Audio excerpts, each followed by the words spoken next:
Hello everyone, this is Kaveri Kathuria here, and once again welcome back to my channel. I hope you all are doing good, and today we are going to discuss the part 3 of your chapter number 1, that is the Indian economy on the eve of independence. This is basically a lecture for the class 12th economics, right? So let's start it, and in this lecture we are going to discuss the further part, that is the foreign trade under the British rule, right? See, the main concept of this chapter is that we are going to discuss the Indian economy on the eve of independence, and basically we already discussed the agriculture sector and industrial sector on the eve of independence. But now in this lecture we will discuss the situation, or we can say the condition of the foreign trade under the British rule. So let's start it. India has acquired eminence in the area of the foreign trade since ancient times. The Romans used to call India the Cinco Valles bullion. It means कि India को बहुत ही importance दिया गया था, India में जो foreign trade हो रहा था, राइट, एंशियंट टाइम से, प्राचीन समय से बहुत ज़्यादा इंपॉर्टेंस दिया जाता था, और इंडिया के लिए रोमन्स जो एक वर्ड यूज़ करते थे, that is called sink of the world's bullion. It means कि एक ऐसा सिंक है जिसमें संसार के सारे मतलब ब्यूलियंस इसमें मिलते थे. इट मीन्स कि प्रोस्पेरिटी की बात कर रहा है, just like we know that कि हम लोग इंडिया के बारे में कहते हैं कि इंडिया एक सोने की चिड़िया हुआ करता था. इट मीन्स ऐसा नहीं था कि यहाँ पे कोई सोने की चिड़िया उड़ती थी. इट मीन्स कि यहाँ पे प्रोस्पेरिटी थी, हमारी कंट्री में हर चीज़ अवेलेबल थी, वो हमारी इकोनॉमी बहुत ही स्ट्रॉन्ग थी, राइट. लेकिन जब हम ब्रिटिश एरा की जब बात करते हैं, ब्रिटिश रूल जब इंडिया में चल रहा था, British rule in India brought to end to it. लेकिन जैसे ही ब्रिटिश रूल आया तो ये सब सिचुएशंस खराब हो गई. India was a well known exporter of finish goods such as the fine cotton, silk, textile, iron goods, wooden goods, ivory works and the precious stones. It means कि यहाँ से बहुत कुछ एक्सपोर्ट किया जाता था, ये सारी आइटम्स यहाँ से एक्सपोर्ट की जाती थी. इंडिया फेमस था इन सब चीज़ों में ट्रेड करने के लिए, बहुत ही फेमस था. एक्सपोर्ट होती थी यहाँ से इंपॉर्टेंट आइटम्स. बट ब्रिटिश ने कन्वर्ट कर दिया, British convert India into A net exporter of raw material and importer of finish goods. Situation जो वर्स्ट सिचुएशन थी वो यही थी कि हम लोग जो है एक्सपोर्टर बन गए. किस चीज़ के? अब हम एक्सपोर्टर बन गए रॉ मटेरियल के, पहले हम एक्सपोर्टर थे फिनिश गुड्स के. सिचुएशन एकदम ही जो है अपोजिट हो गई, राइट. ये सिचुएशन कैसे हुई कि जब ब्रिटिश ने यहाँ पर रूल किया तो उस समय क्या हो रहा था कि इंडिया यहाँ से एक्सपोर्ट करने लग गया. किस चीज़ को एक्सपोर्ट करने लग गया? यहाँ से रॉ मटेरियल बाहर जाता था, इंडिया से बाहर जाता था रॉ मटेरियल ब्रिटेन में, और रॉ मटेरियल को कन्वर्ट किया जाता था इनटू फिनिश गुड्स, और फिनिश गुड्स बनकर वो वापस इंडिया में आता था, तो इंडिया इंपोर्ट करता था फिनिश गुड्स को. तो अल्टीमेटली जो सिचुएशन है वो दिखाई तो ये देती है कि हमारा एक्सपोर्ट बढ़ रहा था, लेकिन देखें तो एक्सपोर्ट जो बढ़ रहा था वो बढ़ रहा था only for the benefit of the British. कुछ ऑब्जर्वेशंस हैं जो इसके पॉइंट्स इसके आगे निकल कर आते हैं कि सिचुएशन उस समय कैसी रही. फर्स्ट पॉइंट देखते हैं, net exporter of the primary products.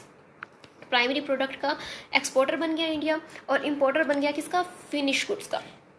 C, owing to the colonial exploitation of the Indian economy, India became net exporter of raw material and the primary products.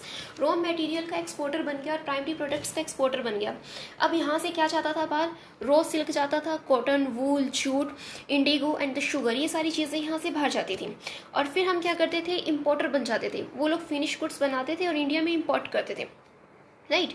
तो our importer include cotton, silk, woollen cloths. अब जो यहाँ से cotton गया था, यहाँ से जो सिल्क गया था, उससे क्लॉथ्स बनकर इंडिया में आते थे.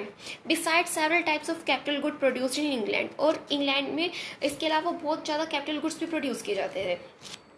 Composition of the export and import reflected utter backwardness of the Indian economy. तो अल्टीमेटली सिचुएशन क्या शो करता है कि यहाँ पर बहुत ही ज़्यादा बैकवर्डनेस था. ये सब चीज़ें क्या कर रही थी? हमारी इकोनॉमी को बहुत ही बैकवर्ड कर रही थी. And the next point is monopoly control of India's foreign trade. India के फॉरेन ट्रेड पर मोनोपोली कंट्रोल किया गया. किसका कंट्रोल हो गया था? ब्रिटिश रूल कर रहे थे, तो ब्रिटिशर्स का रूल चल रहा था यहाँ. एक्सपोर्ट और इंपोर्ट जो किया जाता था उसके ऊपर मोनोपोली किसका था? मोनोपोली कंट्रोल था गवर्नमेंट, ब्रिटिश गवर्नमेंट का. दो ऑब्जर्वेशंस निकल कर आई कि 50% से ज़्यादा जो फॉरेन ट्रेड किया जाता था वो किया जाता था ग्रेट ब्रिटेन के लिए, मतलब ब्रिटेन के बेनिफिट के लिए किया जाता था. एक्सपोर्ट जो किया जाता था प्राइमरी प्रोडक्ट्स को इंडिया से, और फिर जो सप्लाई किए जाते थे इनपुट्स जो ब्रिटिश इंडस्ट्रीज़ में, और फिर इंपोर्ट किया जाता था जो फिनिश गुड्स को इंडिया में जब इंपोर्ट करता था फिनिश गुड्स को, इसको क्या करता था? Huge market to the British industry. British industry को इसने बहुत ही बड़ा मार्केट प्रोवाइड किया। इट मीन्स कि ब्रिटेन के जितने भी प्रोडक्ट्स बिकते थे वो सारे कहाँ, इंडिया में बिकते थे, जो बन के आता था। तो प्रॉफिट कौन अर्न कर रहा था? ब्रिटेन की गवर्नमेंट अर्न कर रही थी। तो हमारे फॉरेन ट्रेड पर मोनोपोली पावर किसका चल रहा था? ब्रिटेन का चल रहा था। After that the next point is surplus trade but only to the benefit of the British. Surplus trade जो हो रहा था for the benefit of British, British के लिए बेनिफिट के लिए हो रहा था। इट मीन्स कि हम सिचुएशन अगर देखते हैं तो हमें ये लगता है कि हम लोग बहुत कुछ एक्सपोर्ट कर रहे हैं, हमारा एक्सपोर्ट जो है एक्सीड कर रहा है किससे? इम्पोर्ट से, राइट।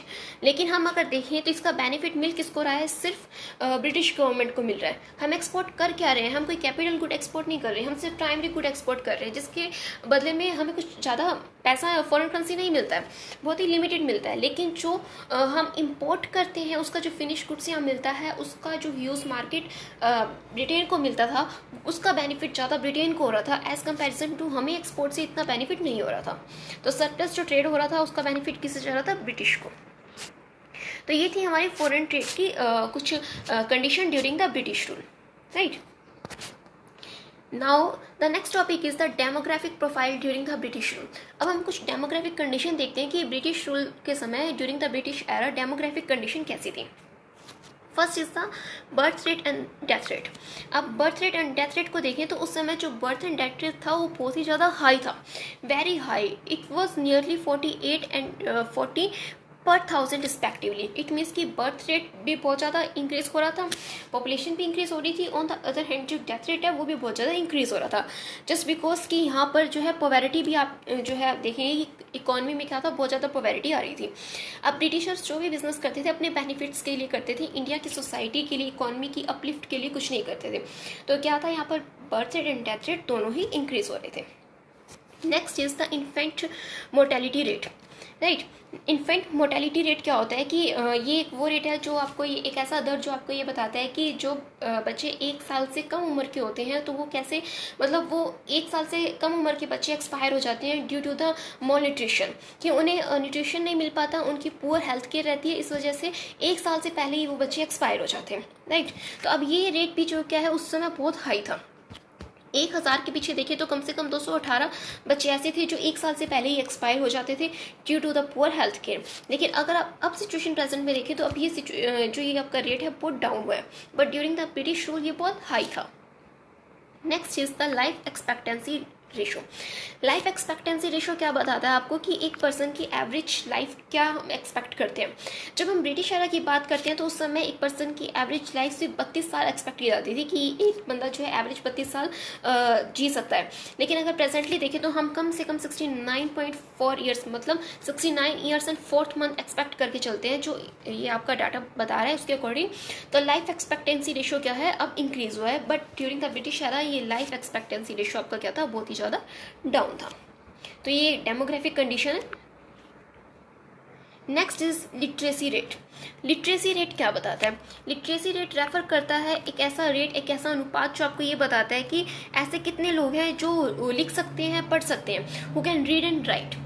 उस समय सिर्फ 16% लोग ऐसे थे जो उस समय पढ़ना लिखना चाहते थे, और 16% लोगों का लिटरेसी रेट होना ये बहुत ही डाउन रेट है, जो कहीं ना कहीं शो क्या करता है कि हमारा सोशल बैकवर्डनेस शो करता है, हमारी इकोनॉमी की बैकवर्डनेस को शो करता है, राइट। तो अब उस समय हम देखें तो फीमेल का लिटरेसी रेट क्या था, सिर्फ 7%। This indicate gender biasness in the society. तो ये कहीं ना कहीं जेंडर बायसनेस भी शो करता है कि वहाँ पर मेल्स को फिर भी अलाउ था एजुकेशन को गेन करना, लेकिन जो फीमेल्स के लिए लिटरेसी रेट था वो बहुत ही ज़्यादा डाउन था, राइट। तो ये कंडीशन थी आपकी उस समय जो अभी हमने डिस्कस की है किसके रिगार्डिंग, डेमोग्राफिक कंडीशन, जिसमें लिटरेसी रेट भी देखा, डेथ रेट, बर्थ रेट भी देखा, इन्फेंट मोर्टेलिटी रेट भी देखा है, लाइफ एक्सपेक्टेंसी रेशियो भी देखा है। Now the next topic is occupational structure on the eve of independence. अब ऑक्यूपेशनल स्ट्रक्चर की हम डिस्कस करें कि on the eve of independence occupational structure कैसा था। सबसे पहले देखते हैं कि ऑक्यूपेशनल स्ट्रक्चर होता क्या है। Occupational structure refer to the distribution of the working population across primary, secondary and tertiary sector of the economy. It means हमने ये देखना है कि जो वर्किंग पॉपुलेशन है वो कितनी वर्किंग पॉपुलेशन है जो डिफरेंट सेक्टर में डिस्ट्रीब्यूट हुई हुई है। इट मीन्स कि प्राइमरी सेक्टर में कितने लोग काम कर रहे हैं, सेकेंडरी में कितने एंड टर्शरी में कितने काम कर रहे हैं, राइट। तो उस समय जो ये ऑक्यूपेशनल स्ट्रक्चर था उसके अकॉर्डिंग हम देखें तो सबसे ज़्यादा इंपॉर्टेंस किसकी थी, प्राइमरी सेक्टर की। मोस्ट ऑफ द पीपल जो है प्राइमरी सेक्टर में काम करते थे, it means agriculture related sector में, एग्रीकल्चर एंड रिलेटेड सेक्टर में काम करते थे। और इसका बिगेस्ट कारण क्या था कि आप प्राइमरी सेक्टर में ज़्यादा लोग काम करते हैं जस्ट बिकॉज वहाँ पर काम करने के लिए ना तो आपको कोई एजुकेशन चाहिए, ना आपको कोई स्किल चाहिए, और अगर आपको मतलब आप अनएजुकेटेड भी हैं, इवन आप अनएजुकेटेड हैं तो भी आपको प्राइमरी सेक्टर में कहीं ना कहीं काम मिल जाता है। तो मोस्टली लोग क्या थे, एग्रीकल्चर पर बेस्ड थे इंडिया में उस समय। तो ज़्यादातर लोग कहाँ काम करते थे, प्राइमरी सेक्टर में। एक ये कारण भी है। और दूसरा अगर हम देखें कि हम ये भी कह सकते हैं कि सेकेंडरी और टर्शियरी सेक्टर उस समय इतना डेवलप नहीं किया गया था बाय द ब्रिटिश गवर्नमेंट, जो वो आई वहाँ पर रूल कर रही थी इंडिया पर। तो उन्होंने सेकेंडरी और टर्शियरी सेक्टर को इतना डेवलप भी नहीं किया कि हमें जो है ज़्यादा एम्प्लॉयमेंट मिल सके, एम्प्लॉयमेंट रेट जो है हमारा हाई हो पाए। तो अब एक बार हम कंडीशन देखते हैं कि उस समय क्या कंडीशन थी। First point is agriculture. Agriculture the principal source of occupation. Agriculture को प्रिंसिपल सोर्स ऑफ ऑक्यूपेशन कहा गया। अगर हम on the eve of independence की बात करें तो सिर्फ अबाउट 72.7% वर्किंग पॉपुलेशन जो थी एंगेज थी किसमें, एग्रीकल्चर में। कम से कम 72% लोग, 73% लोग कहाँ काम कर रहे हैं, एग्रीकल्चर में। परसेंटेज अगर हम देखते हैं पॉपुलेशन का जो डिपेंड करती है एग्रीकल्चर में, is much less in advance countries of the world. अगर हम अपने वर्ल्ड में और एडवांस कंट्रीज की अगर बात करें तो उन कंट्रीज में अगर हम देखें तो लोग एग्रीकल्चर पर बहुत कम डिपेंड करते हैं।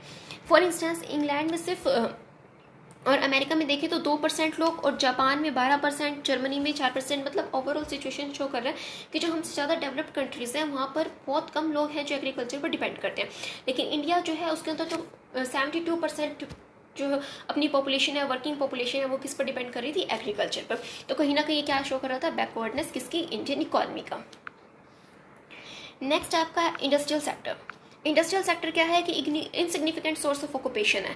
इट मीन्स कि ये एक इंपॉर्टेंट नहीं था, इतना इसका इंपॉर्टेंस नहीं था उस समय। सिर्फ 9% जो वर्किंग पॉपुलेशन थी वो एंगेज थी मैन्युफैक्चरिंग इंडस्ट्रीज में। लेकिन जब हम डेवलप्ड कंट्रीज़ की बात करें तो कहीं पर 32% है यूएसए में, और 42% इंग्लैंड में, 39% जापान में। तो ये सब क्या थे, इंडस्ट्रियल सेक्टर में ज़्यादा एंगेज थे। तो कहीं ना कहीं हमारा इंडस्ट्रियल सेक्टर में एंगेज ना होना भी हमारी बैकवर्डनेस को शो करता है, हमारी इंडियन इकोनॉमी की बैकवर्डनेस शो करता है। अनबैलेंस्ड ग्रोथ, एक मेन पॉइंट कहता है कि अनबैलेंस्ड ग्रोथ थी। अनबैलेंस्ड ग्रोथ मतलब कि पहले हम समझते हैं कि ग्रोथ क्या होती है।